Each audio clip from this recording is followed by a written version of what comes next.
Bismillahirrahmanirrahim. Assalamualaikum warahmatullahi wabarakatuh. Salam sejahtera, salam madani. Seterusnya kita sambung kepada perbahasan seterusnya. Saya persilakan YB Pengkalan Cepa. Ya Muhammad, bagi arau dulu. Tak. Balik Arau.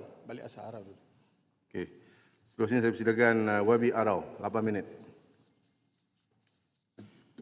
Bismillahirrahmanirrahim. Assalamualaikum warahmatullahi wabarakatuh. Rakyat Malaysia, orang muda. Apa khabar orang Johor? Semoga UMNO dengan PAS bekerjasama. Okey. Baik, ini ialah kita membahas mengenai Akta Pengangkutan Jalan 1987, pinaan.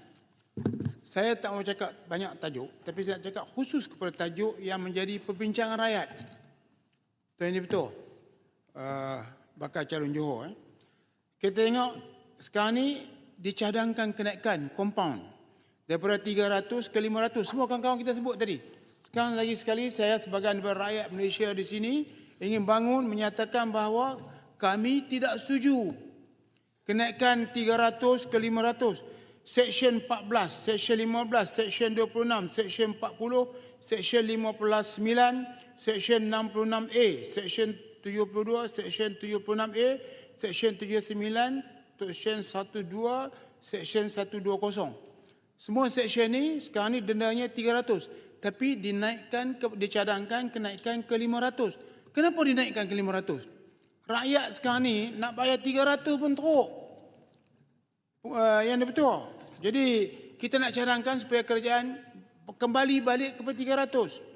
Dan beberapa model pembayaran pada negara-negara lain. Sebab kita kena ingat bahawa bila kita nak buat satu benda ni, kita juga ambil model, contoh negara-negara lain.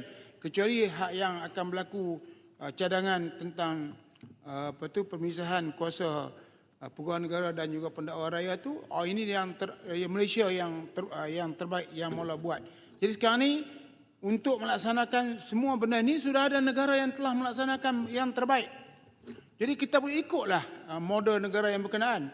Di antaranya ialah kita nak bayar 300 ni susah. Orang kita tak apalah sebagai ahli kita tak apalah senang. Tapi orang susah.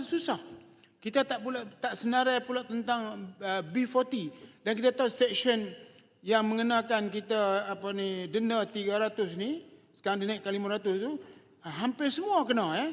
Contohnya seksyen 14, kegagalan mendaftarkan kenderaan motor mengikut kehendak undang-undang, kena. Kemudian 120, tetapi yang pertama dan 120. Kuasa pihak berkuasa untuk mengkompang kesalahan di bawah akta ini, kena lagi. Jadi kita lihat semua seksyen ini, seksyen yang dikenakan denda 300, sekarang dicadangkan 500. Maka kita cadangkan kekalkan 300. Tetapi cara pembayarannya, biarlah kita adil kepada rakyat. Golongan B40, rakyat miskin, kita tahu bahawa kita dalam barang naik, KWSP tak dapat dikeluarkan, orang tengah susah. Jadi kita ikut beberapa model. Model Finland, model Finland iaitu membolehkan kita untuk bayar cara beransur-ansur. Ini Finland. Boleh kita cara beransur-ansur. Kemudian Sweden, dia bayar denda berkadar dengan kemampuan kewangan. Ini lagi dahsyat. Ini adalah contoh terbaik daripada dua negara yang melaksanakan perkara yang sama. Jadi kita cadangkan supaya kekal 300 dan ikut model Finland yang terbaiklah. Kita boleh bayar cara ansur-ansur. Bayar 2 kali ke, 3 kali kan dan sebagainya. Kita sebagai wakil rakyat seringkali menghadapi perkara-perkara macam ini dan kita minta supaya kerajaan memikirkan semula. Saya tahu kadang-kadang bila kita cadang pindaan ni, kita bila mengundi kadang-kadang kita bulldoze dia dengan izin. Tapi kita minta dipertimbangkan di peringkat jawatankuasa ni supaya kekalkan 300. Tidak perlu. Dalam keadaan orang susah ni, jangan kenaikkan cukai. Model Madani, model Madinah, Piagam Madinah, bila orang susah tak naik cukai. Saidina Omar bila mereka merintah, di mana satu keadaan tahun yang kemarau, tidak dikenakan cukai. Kita sekarang ni macam kemarau lah, tapi dikenakan cukai demi cukai. Ini adalah sesuatu yang tidak wajar dibuat. Nombor 2, Ini pasal pemandu mabuk. Kita kena ambil model juga. Model mana kita nak pakai. Di Malaysia, penjara 10 ke 15 tahun, denda 50,000 ke 100,000. Ini untuk kesalahan yang pertama, untuk kesalahan menyebabkan kematian. Kalau sekiranya menyebabkan luka parah, 7 sampai 10,000, denda 30 ke 50,000. Model Singapura yang mana menjadi panduan banyak pihak. Yang pertama sekali, denda 8 tahun. Kemudian 8 tahun sehingga 15 tahun, bagi yang 8 tahun, yang berulang 15 tahun. Tetapi dendanya ialah 100,000 Singapura. Ini bermakna 100,000 kurang lebihnya lebih kurang 2, ataupun kita ambil mudahlah 300,000. Masih orang Singapura akan melakukan kesalahan di Malaysia, dendanya rendah, tetapi kalau dia melakukan kesalahan di Singapura, dia kena denda sehingga 100,000. Jadi hal ini telah berlaku di negeri-negeri sempadan ni. Contohnya Cermin Club, Nambour, Thailand. Dia boleh masuk sampai 1 kilometer, begitu lebih kurang ke Malaysia, kawasan yang ada stesen minyak. Tapi sekarang ni dia bukan lagi masuk 1 kilometer, dia dah masuk seluruh kampung. Dia masuk sampai ke Kuala Lumpur. Jadi apakah undang-undang tidak ada tentang perkara ini? Undang-undang ada, pelaksanaannya. Jadi kita buat undang-undang demi undang-undang kerana 1-2 perkara, tetapi undang-undang yang ada itu tidak dilaksanakan. Dan mereka membawa dengan kasar, dengan gusar, dan sehingga baru ini berlaku kematian yang melibatkan anggota polis. Polis menghadapi masalah tentang kenderaan asing yang masuk ke sini sebab mereka telah melebihi jarak. Dan baru ini anggota polis meninggal kerana dilanggar oleh kenderaan daripada negara jiran. Sekarang kita dah menjadi masalah sebab kita bagi kebenaran sampai ke 1 kilometer. Tetapi kalau kita nak masuk ke Thailand, kita kena ambil insurans daripada 0 kilometer sempadan itu sampai ke seluruh Thailand. Jadi undang-undang di Singapura mengenakan 100,000 sebagai contoh. Jadi kenapa kita tidak naikkan sama seperti Singapura? Kalau tidak, orang yang sama melakukan kesalahan di sini rendah murah, kalau di Singapura tinggi. Jadi kita minta supaya untuk model pemandu mabuk kita ikut Singapura, ataupun seperti yang dibuat di Korea Selatan yang dipanggil Yun Chang Ho Law. Bila berlaku satu aksiden yang melibatkan kematian, maka diperkenalkan undang-undang untuk pemandu mabuk. Jadi sekarang ni penguatkuasaannya nak naik tentang denda pemandu mabuk, tetapi nak naik denda ni saya tak setuju. Kita cadangkan supaya kita bertahan di peringkat 300. Dan kita pakai model, iaitu model Finland yang bolehkan kita bayar secara ansur-ansuran. Kita boleh bayar 3 kali ke ataupun 4 kali. Jadi tidak tertekan sangat kepada mereka kerana terlampau banyak seksyen yang mengenakan denda. Dan dengan itu kita siap-siap semua tersangkut. Dan akhir sekali, seperti yang saya sebutkan tadi, untuk pemandu mabuk, dendanya dinaikkan seperti yang dikenakan di Singapura, iaitu 100,000 Singapura. Saya terima kasih. Saya ucapkan kepada pengurusi ini, speaker, selamat bertanding dan menang. InsyaAllah kalau ada kerjasama PAS UMNO, sudah pasti menang dengan mudah. Tapi kalau tak ada kerjasama, masalah sikit. Ya. Di Ustaz Derih di sini, sebagai naib Presiden PAS, mendengar apa yang saya kata, ini keluhan rakyat di bawah yang mau lihat perpaduan ummah itu berlaku dengan hebat dan dahsyat. Jangan runtuhkannya. Terima kasih. Terima kasih YB Arau. Seterusnya saya persilakan YB Pengkala Jepa. Bismillahirrahmanirrahim. Terima kasih kepada Tuan Yang di-Pertua. Saya sama macam Arau juga, satu saja poin yang saya nak sentuhkan dan ada beberapa perkara yang lain. Iaitu berkaitan dengan menaikkan pelbagai saman rutin daripada 300 kepada 500. Saya tegaskan di awal-awal ini, dan saya bukan bermakna tidak menyokong rang undang-undang ini. Kita sokong rang undang-undang ini dalam soal tindakan tegas terhadap pemandu mabuk. Bukan sahaja dia memandu mabuk membahayakan dia, bahkan membahayakan nyawa orang yang tidak berdosa. Lumba haram kita sokong untuk dikenakan tindakan tegas Tapi tak sama macam konvoi. Itu lain, lumba haram lain. Kalau konvoi lumba haram pun tak boleh nak bezakan macam mana, saya pun tak faham lah. Dan saya menyokong tindakan tegas terhadap lori lebih muatan. Dan saya menyokong tindakan tegas terhadap mana-mana pihak yang membahayakan nyawa pengguna jalan raya. Tetapi tidak bersetuju apabila kerajaan ingin menaikkan saman rutin sebagai jawapan kepada penyelesaian kepada segala masalah keselamatan jalan raya. Tuan Dipertua, setiap tahun lebih 6,000 rakyat Malaysia maut di jalan raya. Purata 17 hingga 18 orang meninggal setiap hari. Tapi saya ingin bertanya, daripada ribuan kematian itu, berapa yang berpunca kerana seseorang terlupa memperbaharui road tax? Ada kaitan tak?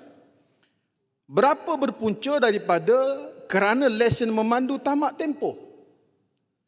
Berapa yang berpunca daripada kerana kesalahan pentadbiran biasa yang kini mahu dinaikkan dendanya sampai 500?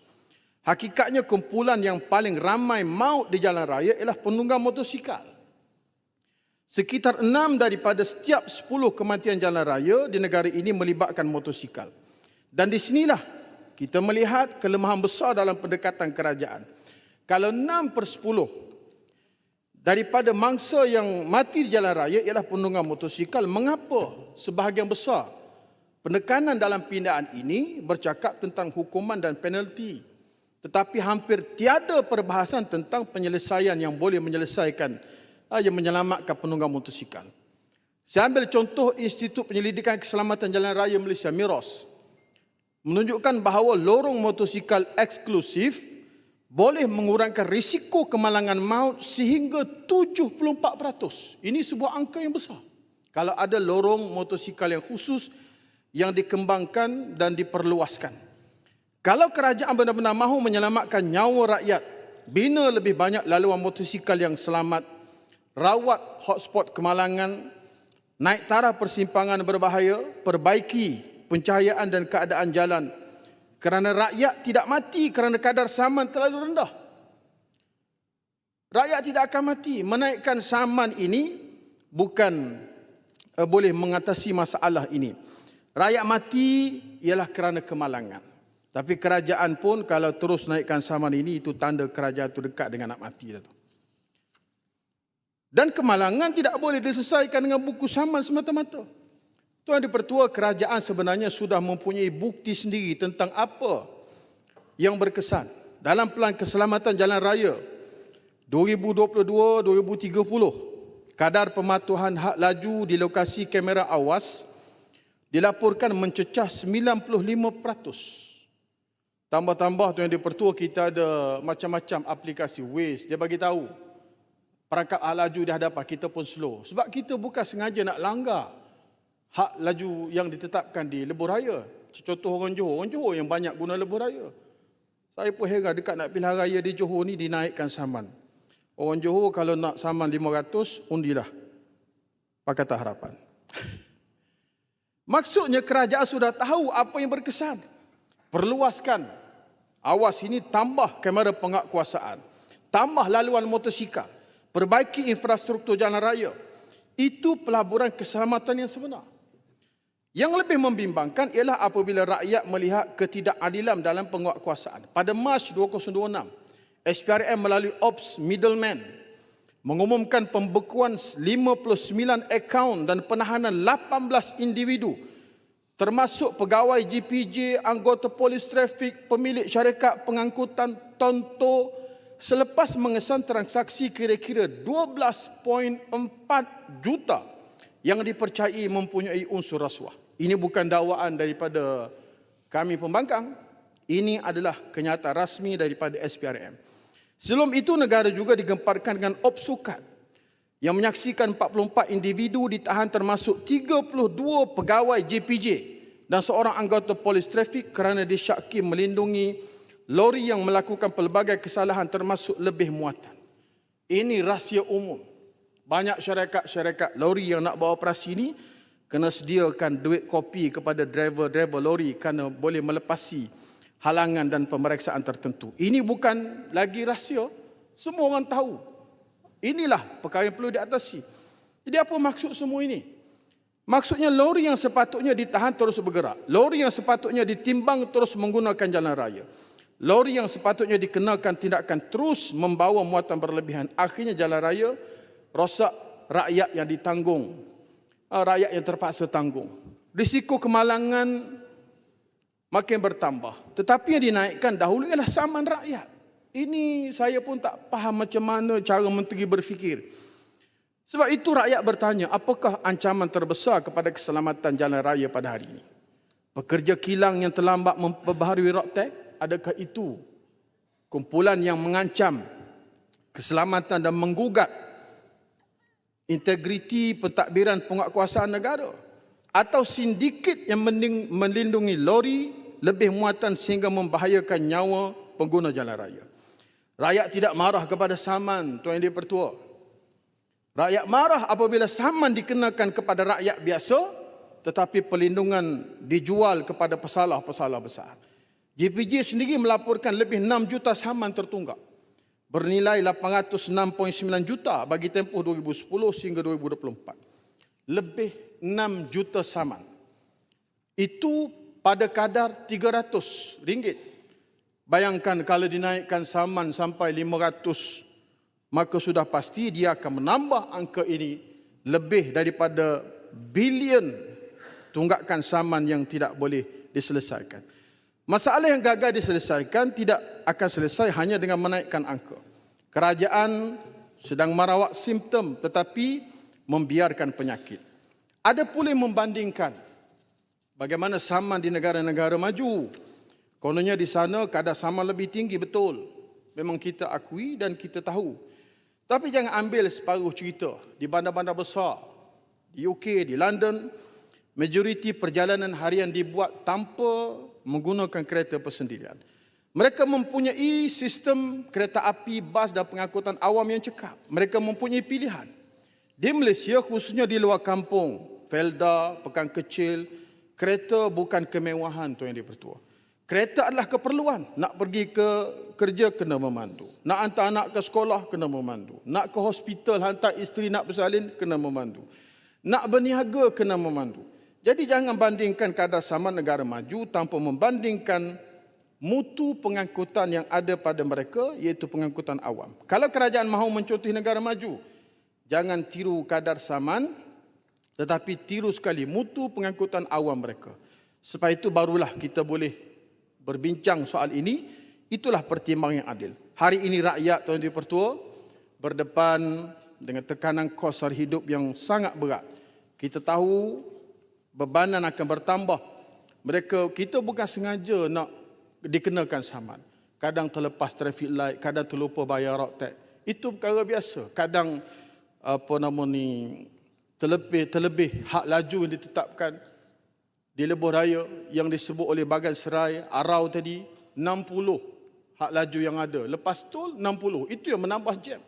Kejadian bottleneck ini terlalu banyak pada jalan raya yang ada di negara kita. Saya yakin minggu lepas saya pergi ke Batu Pahat. Masa dah tamat, Ahmad. Orang Batu Pahat Masa dah tamat, Ahmad. nak golong. Last. Orang Batu Pahat pesan, dia kata tolong bangkang perkara ini. Orang Batu Pahat ni pengundi untuk PRN pada 11 hari bulan nanti. Saya tak tahulah kalau ada pengundi-pengundi yang sanggup di Johor ni bayar saman sampai 500, mereka undilah kerajaan yang bawa bil ini. Tapi kalau Tuan di-Pertua nak selamat, jangan sokong bil ini, insya-Allah. Sekian, terima kasih. Seterusnya, terima kasih kepada Tuan Kawalan Cepa.